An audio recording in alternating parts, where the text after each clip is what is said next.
Hello everyone! Welcome to AGO Let's Play. My name is Aiden Solway. I'm the AGO's curatorial assistant for performance and live projects. Thank you so much for joining us this wonderful afternoon. While we're convening in the virtual world, I'd still like to acknowledge that the Art Gallery of Ontario operates on land that is the territory of the Anishinaabe-Mississauga Nation and is also the territory of the Wendat Haudenosaunee.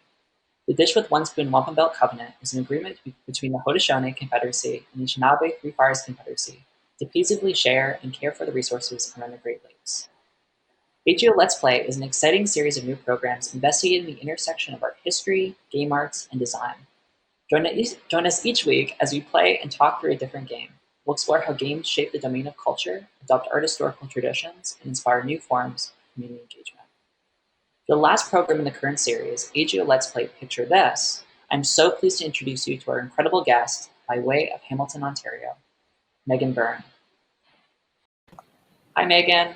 Hi, Aiden. Such a pleasure, really. Thank you for joining us. Thanks for having me. Really, again, such a pleasure. So Meagan, for those of you who do not know you, I just want to give you a brief introduction to who you are and what you do. Meagan Byrne is an Indigenous Métis digital media artist and game designer born and raised in Hamilton, Ontario. She received a BA in English Literature from McMaster University and a BA in Game Design from Sheridan College Institute of Technology and Advanced Learning. Meagan's practice, deeply rooted in Indigenous futurisms, language, and Indigenous feminist theory, marries narrative, game mechanics, sound, and traditional art. Her first major work, One You See No When, Lost, 2015, has been shown in Imaginative Media Festival in Toronto, Different Games Conference in New York, and Indiecade in California. Meagan was the first, and I believe still standing, digital and interactive coordinator at Imaginative Media Festival. Is the current owner and lead designer of Achimo Stowin Games, or Achimo Games, an Indigenous-run and staffed video game studio. Thanks so much, Meagan. Thanks for having me. Again, I'll say this 15 more times, but really such a pleasure. So together, Meagan and I will be discussing the incredibly beautiful and impressive Umarangi Generation, a newly released game developed by Maōri artist Veselekov. Set in a dystopian Tauranga, Aotearoa, which is otherwise known as New Zealand, you play as a photographer documenting various neighborhoods amidst a global crisis. Drawing upon a diverse set of references including Polynesian lore, iconography, and history, the game creates a world that unites Indigenous culture and science fiction within broader realities of climate change. So thank you. So before we begin our gameplay, I was wondering, Meagan, if you could speak a bit about your trajectory as an artist, educator, and arts entrepreneur. Oh my gosh. Yeah, I've kind of done a lot, haven't I? So when I first got started out, actually was quite young. I am classically trained as a painter. So I was doing that since I think I was like 10. And then I went off to art school at Western. I was like, I don't really want to do this. Mostly that was an emphasis on curatorial and painting and photography restoration. And I was like, that's not really what I want to do. So then I went off to McMaster to finish my degree, switched to English. And then while I was there, I started getting involved in theater as like doing, just background work. And then I got a chance to design a set. And because I already had this background in like fine arts, I was able to sort of design this really cool looking set. And then that's where I got into theater. So I worked in theater for, like 7 years. And then I did everything from like concerts to ballets to indie stuff, did a lot of like set and lighting design. Mostly did some script doctoring occasionally. So, English degree coming in useful. And from there, the recession hit in 2008, 2009, and the studio that I worked for laid everyone under 30 off. So I was in this position where I had all these skills, but just there was no money to be had for it. So I ended up going back to my first career, which was working as like a receptionist / HR, which not really for me, but I did that. And then through there, I actually ended up getting into event planning, which, if you're in theater, it's pretty much the same thing. And from there, again, I just couldn't get any regular work. I was kind of getting tired of doing these short-term, very very heavy labor-wise contracts. And then I tell people this is like the most boring way, I guess, of getting into a creative field, but everyone thinks it's really fun. What was it? It would have been like 2013 or 2012, and I was like, I need to do something else. I can't do this anymore.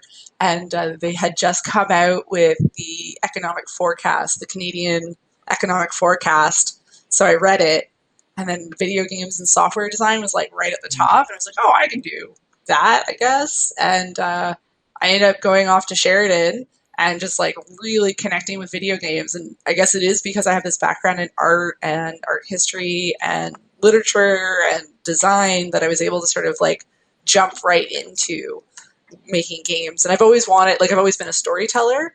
And originally I wanted to be an animator, but it just wasn't the way I tell stories. Like, the way I tell stories is very requires the audience to kind of be there and interact with me, and games was the closest that I could get to having that experience where I could tell a story in a way that causes the audience to react or to proact. And I was like, oh, I really love this. So that's why I'm in games now. Wow. So interesting. It's amazing how we all have these sort of circuitous paths into the arts, but we're so glad to have you, and we're so glad that you found your way, and now you're doing what you're probably meant to do, which is, work with game artists and artists to create various projects, as well as your own projects. So thank you. Um, I was just fine hearing how artists frame their careers and practices, like really, really, really interesting to me.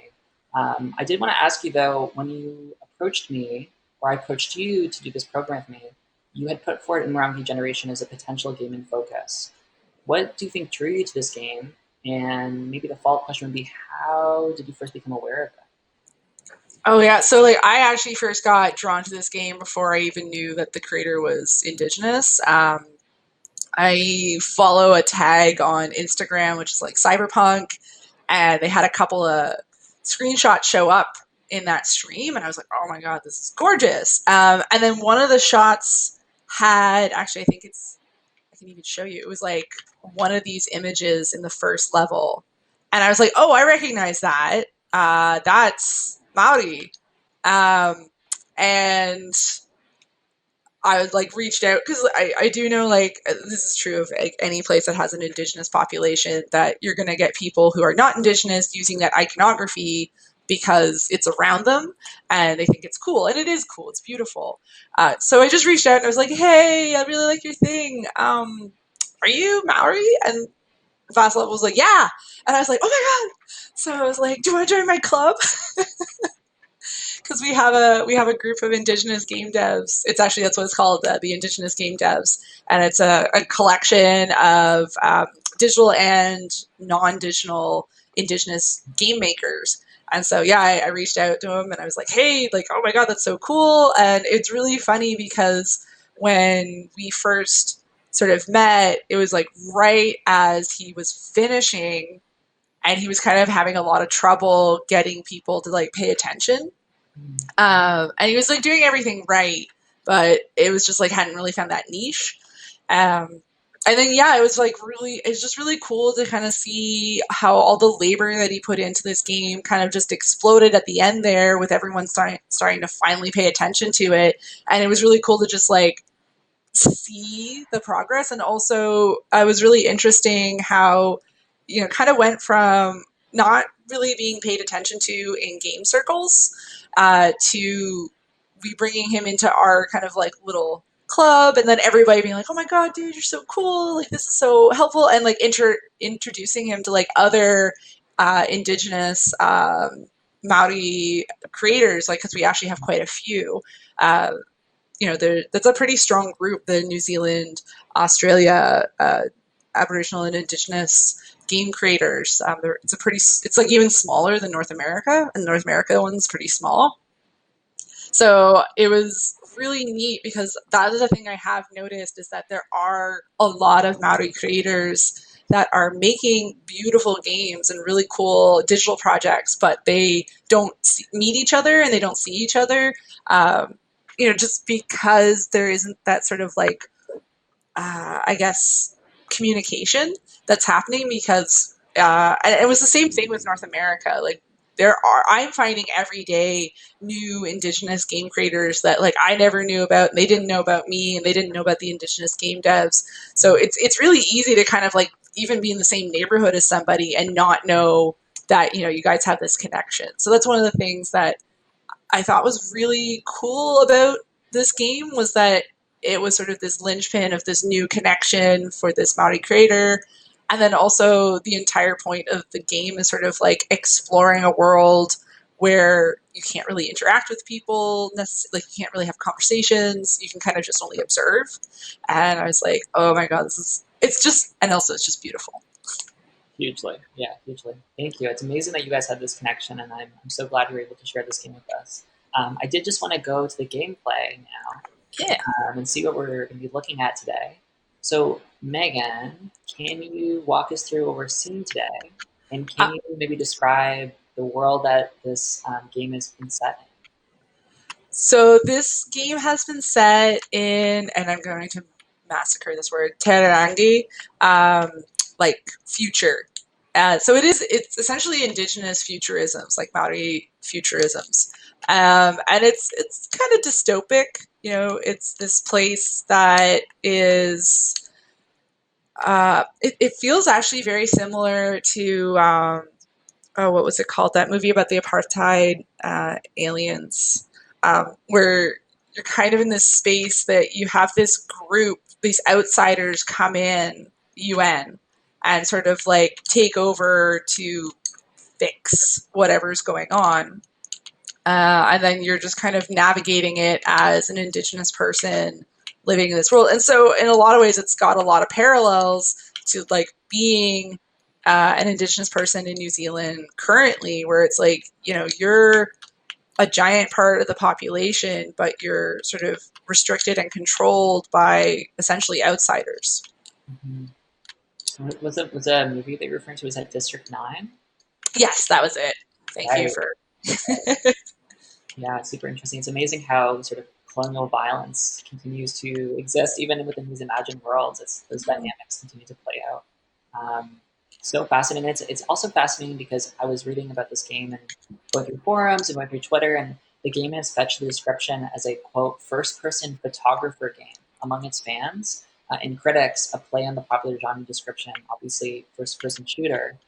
I think the game presents many of the same mechanics as a shooting game. The obvious distinction being that rather than shooting ammunition with the intention to kill, you're shooting ammunition or shooting photographs with probably the intention to create beauty. How, if at all, do you feel that the game's mechanics lean into this idea? You know, in subtle or overt ways, or you could even say transgress the boundary or the genre boundary of a shooting game. Yeah, actually, like, so playing it, you really get that old school GoldenEye vibe with the way the controls work, which is actually kind of, I guess, at odds with how things have changed, genre speaking, for the first person shooter, where it's sort of like you have these understandings that like joystick 2 is for movement and joystick 1 is for like looking around. But it's like that's not actually what this one uses. This one uses the D-pad in order to move around, which is actually how I remember GoldenEye was when I first played it, which I was never good at. And I guess that's what I think is interesting about these kinds of games that take those mechanics, and this has been brought up quite a few times actually about mechanics is, or sorry, about violent mechanics, is that like essentially if you can reskin them and make them non-violent quite easily. So, I mean, when you think about a shooting game or a fighting game, you know, there's no reason you can't take the same control system, the same understanding of a mechanic in that way and turn it into something like, okay, first person shooter, that camera, you know, you point, shoot. For like a fighting game, I mean, it's all about a combo of button presses in order to pull off a particular move. You could do the same thing with dialogue or dancing. Like, you don't have to necessarily like hurt somebody. And a lot of it comes from just that was what was easiest when we first started making games. And I guess that's the shame of how we've kind of fallen into this, like, what would I call it? Like Hollywood mindset when it comes to video games that, oh, well, if it was successful this time, we just have to keep replicating it until it no longer is profitable. And you're like, you don't have to do that. You can try other things. And that's one of the things I like about indie games and I like about stuff like this. I mean, I can't imagine a AAA game, even Nintendo putting out something like this, even though they did put out Pokemon Snap, which people like loved, but then they didn't do it anymore. Which is interesting because like Nintendo does a lot of stuff that's not necessarily like inherently violent. Like Mario isn't inherently violent. You could just get through pretty much the whole thing just by platforming. You don't necessarily have to like hurt any of the creatures. So it's nice when I see stuff like this because it tells me that as a medium and as an art form, it's really growing because we're not really relying on everything being by like just companies. And it's the same thing with film. Like you can't expect film as a medium to grow if the only thing that's allowed to be made is, sort of blockbuster hits or even like Oscar bait. Like in terms of making something interesting, shade on the Oscars, but stuff that's specifically designed to be emotional, I find is very manipulative. So I mean, it's one of the reasons I don't love Grave of the Fireflies, because the director has been very upfront about the fact that the design of that story was to manipulate emotions. And I was like, art is supposed to sort of, I guess in some ways, not manipulate, but like induce a reaction. My problem with particular art pieces that are made with the intention of manipulation is that they've specifically designed and taken psychology and applied it to the art form. And in one way, you're like, oh, that's really interesting, and we can say a lot about that. But it becomes manipulative to me when it's like you're obscuring that fact in the medium itself. So, I mean, if you hadn't seen any of the interviews with the creator of Grave of the Fireflies, you wouldn't know from consumption of that medium that it's meant to manipulate you into feeling sad for a very particular reason about a very particular group. And it's one of the things like I've always kind of had a hard time discussing with people because, like, yes, it is a beautiful piece, just like a lot of Oscar kind of pieces can be very beautiful, just like triple A games can be very beautiful. But when they're trying to get emotional response out of you through manipulation and using psychological tricks rather than presenting like Umarangi Generation, which is, hey, you're going to be here for a while looking around, you're going to feel things. The game may present things to you with the hope that you will react to them a certain way, but it's not necessarily using like musical cues to specifically get you to feel a certain way. I love hearing about the psychology of music in film and games and how it can be used to elicit a particular response. But at the same time, I'm also like, look at it and be like, well, I mean, could you have gotten that response without manipulation? Did it have did you have to engage in manipulation? And it's one of these questions that we have, I think, a lot about medium, about art is, are we using manipulation? I think with photography, one of the things is for the longest time, people started to believe that, because it's a photograph, it has to be more inherently truthful than a painting, when we've known since almost the beginning of the medium that that's not necessarily true. Such that, you can use lighting in such a way to elicit an emotional response. You can use like an angle, closeness. We know for a fact that like a particular level of closeness to the subject elicits an almost over feeling of closeness or a feeling of like uncomfortableness because they're too close, which it was like that's a kind of manipulation.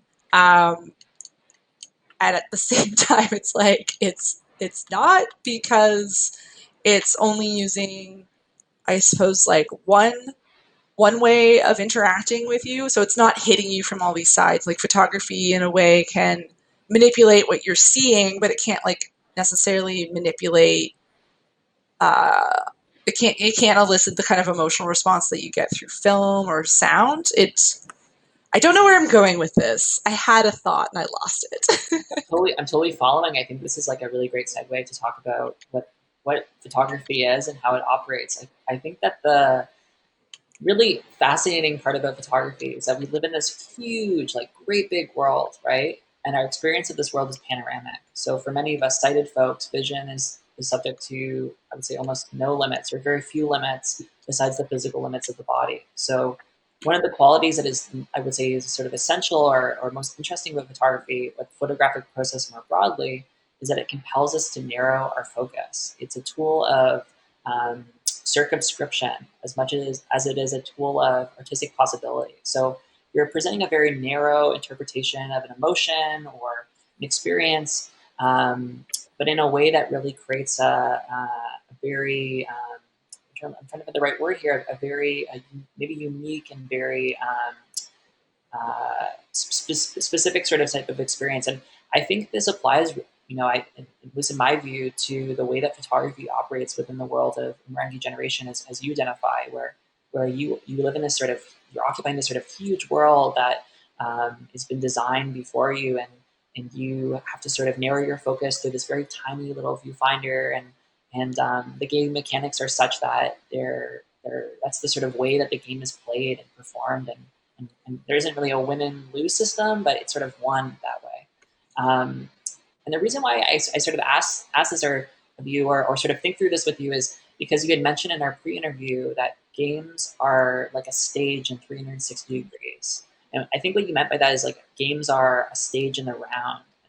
And I assume you're coming from someone who works within the theater system, and like myself are partial to that description of games as a stage. But I was wondering if you could just speak a little bit more to this notion of the 360 degree stage, or the stage in the round, as it relates to games or strategies of perspective. Yeah. Well, like that was always my approach with creating games. Was I consider the camera in a game the sort of like, where are the limits of the stage. So if you've kind of got a fixed camera that's sort of just like following around on a flat plane, sort of like a 2D scroller or a 2D platformer, then I think of that as, okay, so you're kind of an audience member slash you're like, that's more like an interactive audience member. But when you suddenly come into a world that's in the round, where you have control of the camera, now it's less about you're sitting in an audience, and it's more like now you're an actor on the stage, and you have to interact and move. And this is also kind of similar to 2D, but the way that I think about games when it comes to 3D, especially with like VR or 360 video, is you now have to consider that the player is an actor in your game. And a lot of games, I think, automatically or naturally kind of allow for that, but there's not a lot of conscious thought going into the design of the player's experience when it comes to considering the player themselves as like an actor. So, we'll have actors in a game. I think not Never Alone, The Last of Us is a really good example, where it's sort of like you have control over this person, but essentially like they are their own actor. But you also have to think about like, who is the player in terms of an actor in this scene or in this play. So if we take the example of like Never Alone, or sorry, Last of Us, where you're Ellie, like you're not Ellie because she's outside of you. It's not first person. So then what are you to Ellie? Are you just sort of like her will? Are you her ego? What is it that you're playing? Like, you're actually playing a role, even if all you're doing is just kind of controlling a third person player to run around. And this is true of like anything like Lara Croft. It's like, what are you, her sense of adventure? This is the kind of stuff that's not thought of when developing a game character that's going to be controlled by the player. We still kind of default to the idea of the player as an audience member that happens to have input. And if you think about it that way, you're like, oh, that's fine. But you do get a very limited level of interaction in terms of the player and the character that they are playing. Whereas if you consider them as an actor or a part of this character, and you can decide as the game designer, like, what is that part? So yeah, like I would say if we're looking at something like Lara Croft, you want to consider like, so Laura is her own person that is going to have her own reactions because we have dialogue written for her. And if the player is the thing that's moving her forward at all times, what does that make the player internally to this character? And that is stuff that I think is like really cool and a really good way of starting to like pull in players even more. And I think we're going to start seeing playing around with this. I think like Umarangi Generation's a good example of sort of taking that blank character and sort of just transposing you into this world. So you have like friends and you have this world that you can't change and it's all around you. And you're sort of just playing you in this space. And because you're essentially playing yourself, Umarangi Generation limits sort of what you can do. So it's, in a way, it's kind of developing your toolbox of what you can do. Just like an actor, an actor can't decide in the middle of a play that they're going to punch somebody. Like they're still following a script. But if you have a game world where essentially you could just punch somebody and there's no restrictions on that, you're kind of limiting the player a little through giving them too much options. You're not really giving them like a script they can follow. And I do know for some people they're like, oh, I don't like that. But if you think about something like Skyrim, where essentially they set up your motivation for you, and then they're sort of like, go have at it.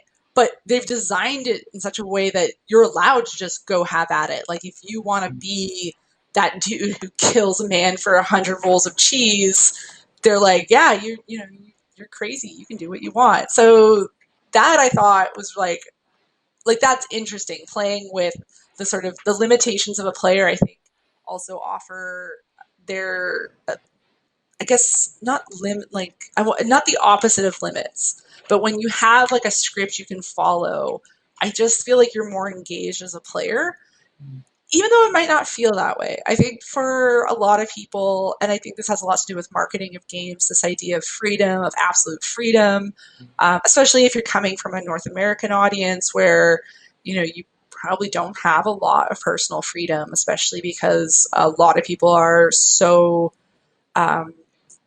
financially dependent on others or the government, and so it's very hard to feel free, and freedom can look a certain way to people without realizing it's not necessarily a freedom. I think as a game designer, I would really rather work in a box. People are always like, oh, think outside the box. But I'm like, if you have nothing but potential and it's unlimited and you have no restrictions, you actually find yourself kind of like having a hard time navigating, because I think what human creativity is best at is working around hard corners. So it's not when we got a blank page that we do our best work. It's when you have a scrap of a napkin and you got to make that work in order to come up with an idea for the next Mona Lisa. Great. I'd love to see what you could do with a scrap of a napkin. I think you'd, they're probably do something much more interesting than I'd be able to do. I do just want to turn this conversation or pivot just slightly to talk about two works in our collection that I think resonate really beautifully with this game. These two works are produced by Greg Girard, who is a sort of very wonderful, super sort of successful photographer who spent much of his career in Asia, though is based in Vancouver. And he spent much of his career documenting societies amidst war, industrialization, political transformation. I think many of the subjects that are germane to this game in many ways. I'd just like to switch now to an image of his, one of the two images I think best instantiate these ideas. Here we have Home Base Bar, Okinawa, Japan, from 2008. This is part of the EGO's photography collection, as I mentioned. This really, really, really what represents, or really well represents, Girard's body of work, his oeuvre. It's about 101 by about 124 centimeters, so it's a very large photograph. It's much larger than a computer screen. It's much larger than a television screen. Well, it's about the same size as a very large television screen, but it's providing a very immersive experience because the image sort of engulfs your entire sort of scope of sight. So it's a really sort of special image. And also just so the second image here, that's all right, which is from the same year, which is Greg Girard's work, ATM, an aircraft carrier, Yokosuka Naval Base, Japan, 2008. Same size, quite large, 101 centimeters, approximately by about 124, part of the AGS photography collection. And the reason why I bring these two images to your attention is because through the medium of photography, both Veselekov, the game designer, and Greg Girard, have shown an investment in documentary approach that values color, technical prowess, I would say, and composition. In presenting these scenes to us, they proffer the question, what is the role of photographic beauty at a time of change, discovery, and ultimately disaster? And I would turn this question to you and amend it and say, what do you think the role of photography is in documenting our culture or a culture at a given historical moment? And I think you can substitute photography here for games. So what is the role of games in documenting our culture or a culture at a given historical moment? Well, actually, I kind of wanted to bring up a really interesting point Sure. that ties really well into this game. So, like, a lot of early photography of Maori warriors were really odd when we looked at them because they had no tattoos. And then it turns out it's because the silver plate photography can't pick up the tattoos. So it was actually missing a huge chunk of that person. So we have all these historical documents that are like documenting these like very important people in Maori history, and something that is incredibly crucial to your understanding of who they are has been erased through the medium, not even on purpose. And that's an interesting thing when I bring up like that photography is not reality. And so when we document things within from this belief that we are recording reality. But in fact, we're always recording something that is subjective. So photography is subjective, history is subjective. It's always going to be in the eye of the person. So, I mean, a good example with those photography prints is that, had that been a Maori photographer, I very much believe that they would have gone back and they would have traced on those tattoos so they wouldn't be lost. But because it was a non-Maori photographer, a colonial photographer, they didn't think it was important to have. So they just kind of they left it as, and there still was that attitude then. Even then there was that attitude that like photography was like the truth. So like, oh, this is the truth. We're showing you that. But it's like, it's your truth. And that for me is something that we have to think about when we think about games. Like games are a snapshot of the people that make them. It's never going to be subjective. You're always going to have huge influences from the person making it about what is important, what's not important. So, you look at Umarangi Generation, obviously, Vasilov, what's important is the color and life of people, but also kind of showing the gray dreariness of having this colonial force. And it's actually really interesting to look at, what they value versus what they don't value. And value, usually we use that as a term when we're thinking about like morally, I think we use that as a term, but I'm like, this is a good example of where you look out on the sort of like UN camp and it's gray and dull, and then you have sort of like the color and life of the landscape. Like the land itself is brightly colored, the people and their environment that are indigenous is brightly colored. Compare that to the gray dreary sameness of that colonial force. And so this is one truth that's held by a lot of people, and it's very important. And so this is a beautiful example through games of really capturing the truth of these Maori people, of like how they see the world.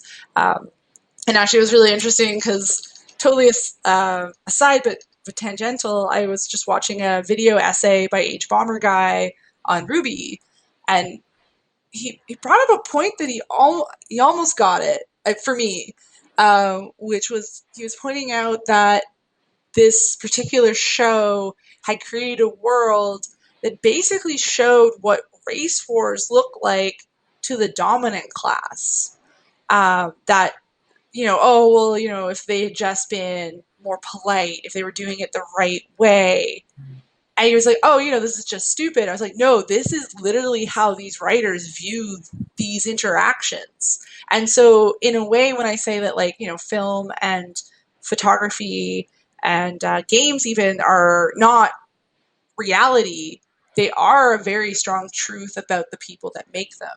And so when somebody tells you who they are, you really should believe them. And so when I watch pieces like this, I really do feel that this is somebody who has a lot of pride for their nation, that does not see colonial oppression as something worthwhile, and in fact sees it as something that is enforced in a way that doesn't fit with the landscape. Like, everything doesn't line up straight in reality and in nature. And so juxtaposing this sort of like natural landscape and this art form that is very much in keeping with sort of the lines and feels of the air, the ground, water, and then having it right next to something that's like rigid and steel and in perfect grids really shows his reality of what it's like having these things enforced on them. So I think is what is so important about these pieces, about any piece of art, any literature, is it's really telling you what the person who's making it, like where they're coming from, how they understand the world. I wanted to just mention, I think your assessment of games and the function of games and telling stories is really such a beautiful articulation of how these things come together to perform many functions and address many different ideas. I just wanted to ask you before we wrap up, if you could just speak to some things that you are playing or watching or reading or looking at that you feel are relevant in this moment for our viewers, and if you could sort of talk about things to continue to read and look at as game makers, as artists, as thinkers who are interested in some of the subjects that are covered by Umarangi Generation. Oh my gosh, where do I start? I have a huge database that I've put together of really like cool indigenous projects and articles on those. I know First Person Player actually is going to have a special issue next year, probably in the fall. That's just all on indigenous games. One of my papers is in it. So it's cool.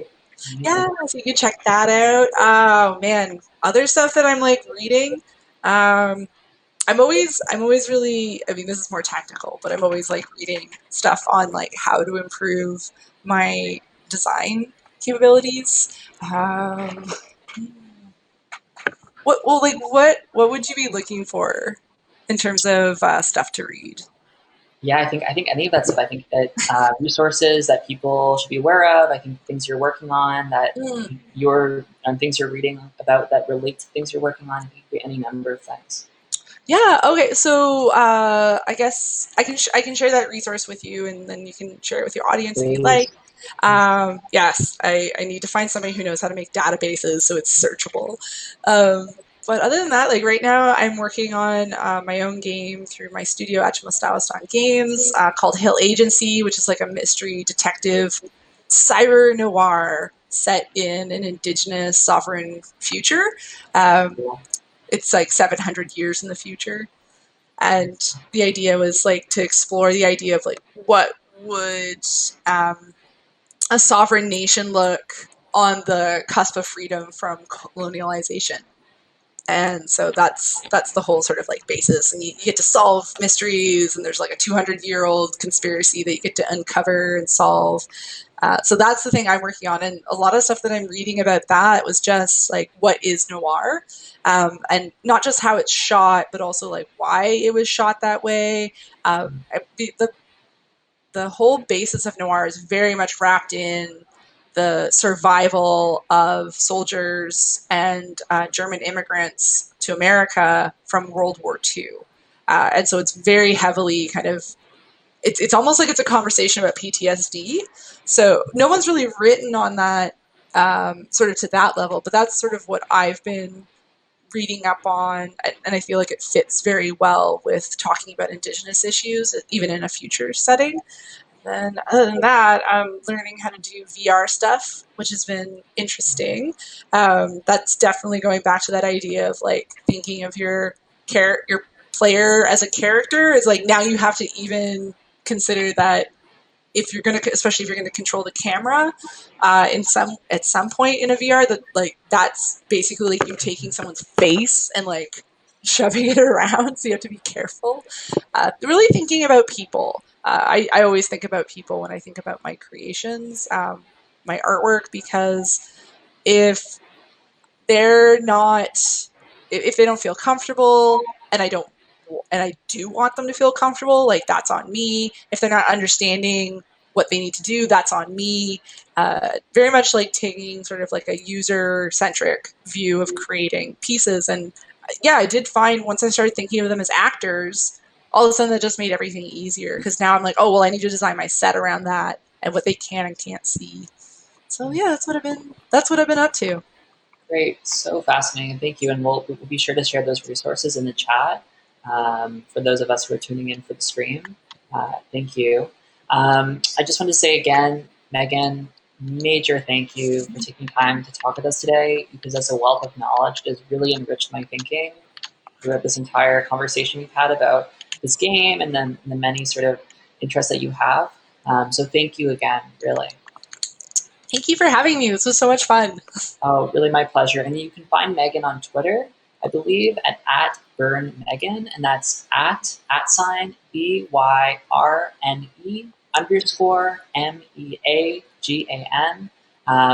You can follow Meagan's Twitter and keep up to date on many projects that Meagan is undertaking, and follow along in the many things that you are involved in. So thank you so much. I just want to say again to our viewers, thank you for joining us today for the stream.